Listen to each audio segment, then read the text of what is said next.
Larkana reason की team कायज़म trophy के अपने पहले दोनों मैच बुरी तरह से हार गई। मतलब कि मुकाबला भी नहीं किया। इसकी वजूहत क्या रही? लाड़काना रीजन के हारने की जो मेन पॉइंट्स हैं उन पे बात करेंगे। सबसे पहली जो अहम बात है कि लाड़काना रीजन जो हार रहा है वो अपनी कमज़ोर बैटिंग की वजह से या बैटिंग में जो नाकिस कारकर्दगी की वजह से हार रहा है। बॉलिंग का इशू नहीं है। अगर बॉलिंग की बात की जाए तो 3 इंटरनेशनल बॉलर टीम में हैं, शाहनवाज रहाणे, जाहिद महमूद, मोहम्मद नवाज। उसके अलावा जो बॉलर खेल रहे हैं वो उसमें भी बड़े नाम हैं, आमिर बिरोई, मुश्ताक कल्होड़ो, आसिफ चांडियो, शाजिब अजीज़। जो बॉलर बाहर हैं टीम से उसमें भी अली चांग है। उसके अलावा अपना आमिर बब्बर, उसको घर भेज दिया गया, हालांकि वो भी बड़ा ज़बरदस्त डिज़र्विंग बॉलर है। होना ये चाहिए कि अपने यंग प्लेयर्स को खिलाया जाए बजाय इसके कि बाहर से जो बुला के आप खिलाएं, अपने टैलेंट को खिलाएं। उसके अलावा जो सिलेक्ट नहीं हुए उसमें भी बड़े अच्छे जैसे इम्तियाज़ लगारी थे, ज़बरदस्त ऑलराउंडर थे। उसके अलावा काफ़ी ऐसे प्लेयर जो जिन्होंने साल परफॉर्म नहीं किया वो भी बड़े अच्छे थे, जैसे आमिर थईम। तो इस तरह से बॉलिंग का इशू नहीं है, बॉलिंग तो लाड़काना की स्ट्रांग है। बात जो इशू है सारा वो बैटिंग में है। बैटिंग में लाड़काना की अगर इस जब जो बैटिंग खेल रही है रीजन की, अगर उसमें आप नज़र दौड़ाएं तो मुझे इस टीम में जो कैपेबल जो लग रहा है कि हाँ भाई जो मेरिट पे सिलेक्ट हुआ है या जो इन फ्यूचर हमें काम आ सकता है, तो उसमें साबित अली सियाल के अलावा वही वाहिद बैट्समैन है जो लग रहा है कि हाँ यार ये मेरिट पे आया है या ये लाड़काना रीजन को अभी नहीं तो आगे चल के फ़ायदा देगा। इस पर थोड़ा और एक्सप्लेन करूँगा मैं। देखें, अगर लाड़काना रीजन के सबसे पहले गेस्ट की तरफ हम देखते हैं तो गेस्ट जो लाड़काना रीजन ने खिलाए वो सही सिलेक्ट नहीं किए गए। देखें, जब भी हम लोकल टूर्नामेंट्स क्लब के खेलते हैं, जब आलसन टूर्नामेंट होता है तो टीम ऑनर होता है या प्लेयर्स होते हैं, उनको बखूबी अंदाज़ा होता है कि हमें किस प्लेयर की ज़रूरत है। जब उनके पास बॉलिंग लाइन अच्छी होती है तो वो बैट्समैन खिलाते हैं। बैटिंग में अगर उनके पास हिटर होते हैं तो वो स्टे वाले बैट्समैन खिलाते हैं। अगर उनके पास स्टे वाले बैट्समैन होते हैं तो हिटर खिलाते हैं। कहने का मकसद ये है कि आपका जो डिपार्टमेंट कमज़ोर होता है आप उसको मजबूत करने के लिए जो गेस्ट प्लेयर खिलाते हैं। पाकिस्तान क्रिकेट बोर्ड ने जो गेस्ट की पॉलिसी रखी थी वो इसी वजह से रखी थी कि जो छोटे रीजन है या कोई भी टीम XYZ कि उसमें जो भी आपका डिपार्टमेंट कमज़ोर है उसको आप मजबूत करें गेस्ट प्लेयर खिला के। लाड़काना रीजन की जो मैनेजमेंट है, क्या उनको नहीं पता कि लाड़काना की बैटिंग का इशू आएगा? आपके पास जब डहानी है, जाहिद महमूद है, आपके पास जो आमिर बिरोई है, शादिब अजीज़, आसिफ चांडियो, इतनी मजबूत बॉलिंग लाइन है। जो बाहर है वो भी अच्छे बॉलर हैं, जो सिलेक्ट नहीं हुए वो भी अच्छे बॉलर हैं। तो आपके पास जो इशू आएगा वो बैटिंग का आएगा। तो आपको जो गेस्ट खिलाने थे वो आप चॉइस नहीं कर सके सही। नवाज आपके काम का गेस्ट नहीं है क्योंकि आपको ऑलराउंडर की ज़रूरत नहीं थी। नवाज मेन बॉलिंग करता है। आपके पास ऑलरेडी 2 ज़बरदस्त लेफ्ट आर्म स्पिनर थे, एक लेफ्ट आर्म स्पिनर तो टीम में ही नहीं है। उसके अलावा भी बॉलिंग बड़ी शानदार है आपके पास, तो आपको ऑलराउंडर की ज़रूरत नहीं थी। आपने जो 2 गेस्ट प्लेयर या 3 खिलाए बैट्समैन, वो बैट्समैन ऐसे हैं कि जो ओवरेज हैं, जिनका इतना बड़ा नाम नहीं है, जिन्होंने खुद अपने करियर में माजी में कुछ हल्का फुल्का परफॉर्म किया है लेकिन अभी वो खुद स्ट्रगलिंग पोजीशन में है। उनको अपना रीजन नहीं खिलाता, उसको आप खिला रहे हैं। आपके ऑलरेडी बैटिंग लाइन स्ट्रगल कर रही है, जो गेस्ट आपने खिलाए वो भी स्ट्रगल कर रहे हैं, तो परफॉर्म कौन करेगा? देखें, बेशक अच्छे प्लेयर होंगे, ठीक है, लेकिन आपको गेस्ट कैसे चाहिए थे? मैं आपको नाम बताता हूँ। जैसे करंटली आपको जैसे कामरान गुलाम है, अब्दुल्ला शफीक है, सऊद शकील है, खुर्रम मंजूर है, या फवाद आलम है, या साहिबजादा फरहान है, या जो अभी जो टॉप के जो बैट्समैन हैं पाकिस्तान में, जिनका पता है कि ये खेलेंगे 4 इनिंग खेलेंगे, 200 करेंगे, 50 करेगा। आपको ऐसे प्योरली 3 बैट्समैन चाहिए थे, लेकिन आपने गेस्ट में चॉइस गलत की या आपके मत्थे में जोरी मारे गए। मैंने जहाँ तक सुना है कि आजम खान ने ज़बरदस्त 3 प्लेयर्स को इन करवाया, मैनेजमेंट को मतलब एग्री करवाया कि ये प्लेयर बड़े अच्छे हैं, बड़े।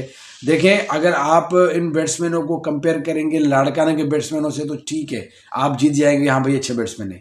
लेकिन आपको यहाँ पे मुकाबला आपका था, लाड़काना रीजन का जो इशू था वो बड़े बड़े रीजन से था। आपको ऐसे गेस्ट खिलाने थे जो लाड़काना रीजन को ऊपर लेके जाते। नवाज अच्छा गेस्ट है लेकिन वो ऑलराउंडर था। नवाज के कैलिबर के आपको प्योर बैट्समैन खिलाने थे। यहाँ पे जो सुनने में आया कि कराची के और उसके अपने लॉबी के जो उनको अपना रीजन अब नहीं खिला रहा था, तो उनको खिलाने का मतलब कि आज़म खान को मतलब कि उनको खिलाना था किसी भी तरह से। तो मतलब इन दी एंड बात यह आई कि आपका जो हेड कोच है उसको लाड़काना क्रिकेट टीम के मफाद से ज़्यादा जो अपनी जो उसको था कि हमारे लड़के जो कराची के उसके जोन जो भी है उनको खिलाने थे, उनको उसने खिलाया। नुकसान क्या होगा अगर लाड़काना की टीम अगर बुरा परफॉर्म करेगी तो इस गलत चॉइस की वजह से, आज़म खान की गलत गेस्ट खिलाने की वजह से हो सकता है कि लाड़काना रीजन अगले साल लेवल 1 में ना हो, क्योंकि रूल चेंज होते रहते हैं।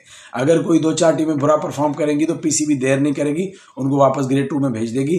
फिर जो पता नहीं पहली दफ़ा जो आप ग्रेड 1 खेल रहे हैं वो स्टेटस आपसे छिन जाएगा। कितनी बड़ी चॉइस में आपने गलती की है। अब आ जाते हैं जो लोकली प्लेयर सेलेक्ट हुए हैं, उसमें भी सिवाय साबित अली सियाल के, जो अगर दूसरे बैट्समैनों पे आप नज़र दौड़ाएंगे जो खेल रहे हैं, एक उमर खालिद हैं। उमर खालिद मैंने बड़ी तारीफ सुनी है कि बड़े अच्छे प्लेयर हैं, लेकिन मैंने अभी रिसेंट पास्ट में जब, क्योंकि मैं तो वीडियोस लगाता रहता हूं, मैंने इनकी कोई वीडियो नहीं लगाई, मैंने इनकी कोई परफॉर्मेंस कोई ऐसी हो गई आउट क्लास, यार इसने इधर 100 किया है सीनियर में, मतलब परफॉर्मेंस सीनियर डिस्ट्रिक्ट में भी एवरेज है, मतलब कि अगर टॉप 10 देखें तो उसमें तो उसका नाम नहीं है, ठीक है। और लेकिन उमर खालिद टीम में आ जाते हैं। काफ़ी लोग ये कहते हैं कि मतलब कि इनकी अच्छी खासी है सोर्स, तो टीम में आ जाते हैं।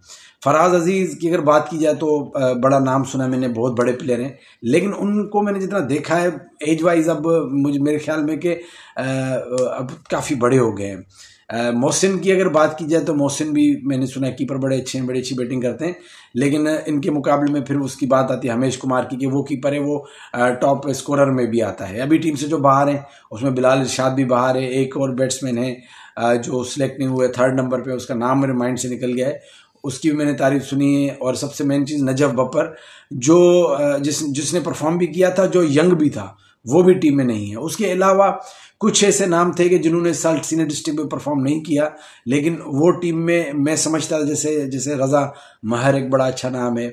उसके अलावा अगर बात की जाए जो मल्हार एक बड़ा अच्छा लड़का है। उसके अलावा भी इन फ्यूचर जो प्लेयर काफ़ी जो हैं आएंगे, लेकिन इसमें काफ़ी सारी शिकायतें हैं कि मतलब कि काफ़ी मेरिट को नज़रअंदाज किया गया है। मैंने आपको बताया कि अगर लाड़काना की बैटिंग लाइन में आप लोकली बैट्समैन जो भी आप देखेंगे ना कि भाई जो 6 बैट्समैन जा रहे हैं, तो उसमें एक गेस्ट ओपनर है, एक साबित है, उसके बाद उमर खालिद है, तो उसमें 3 तो गेस्ट खेल रहे हैं और 3 लोकल प्लेयर खेल रहे हैं। तो 3 लोकल में साबित अली एक नज़र आ रहा है कि भाई मेरिट भी है और यंग भी है।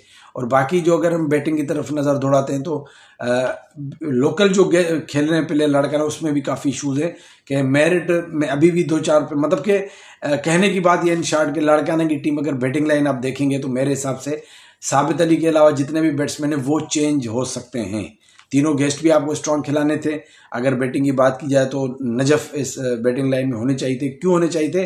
क्योंकि नजफ अगर फेल होता है, क्योंकि साबित अली ने भी कोई बड़ा स्कोर नहीं किया, लेकिन उसका मैं नाम इसलिए ले रहा हूँ कि एक तो उसने परफॉर्म किया है, दूसरा वो यंग है, वो सीख के फिर आगे आपके काम आएगा। अगर इस साल स्कोर नहीं करेगा तो अगले साल करेगा, क्योंकि वो यंग है।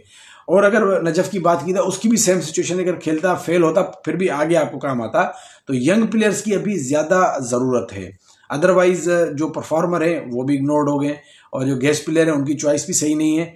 और बहरहाल लाड़काना रीजन को अगर अब आगे अगर परफॉर्म करना है तो जो मोस्ट पॉसिबल जो प्लेयर आपके पास अवेलेबल हैं उनको टीम में इन करें और टीम को थोड़ा बैटिंग को स्ट्रॉन्ग करें। इशू सारा बैटिंग का है। और जो बॉलर आपने घर भेज दिए हैं या जो बॉलर बाहर बैठे हैं उनको भी मौका दें, क्योंकि वो भी मतलब कि डिजर्व करते हैं। अगर शाहज़ेब अजीज़ खेल रहे बड़ी अच्छी बॉलिंग कर रहे हैं तो साथ में आमिर बाबर को भी मौका देना चाहिए।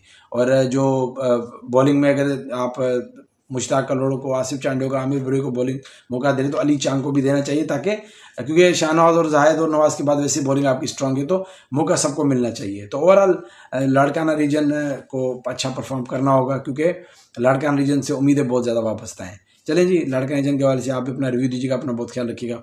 अल्लाह हाफिज़।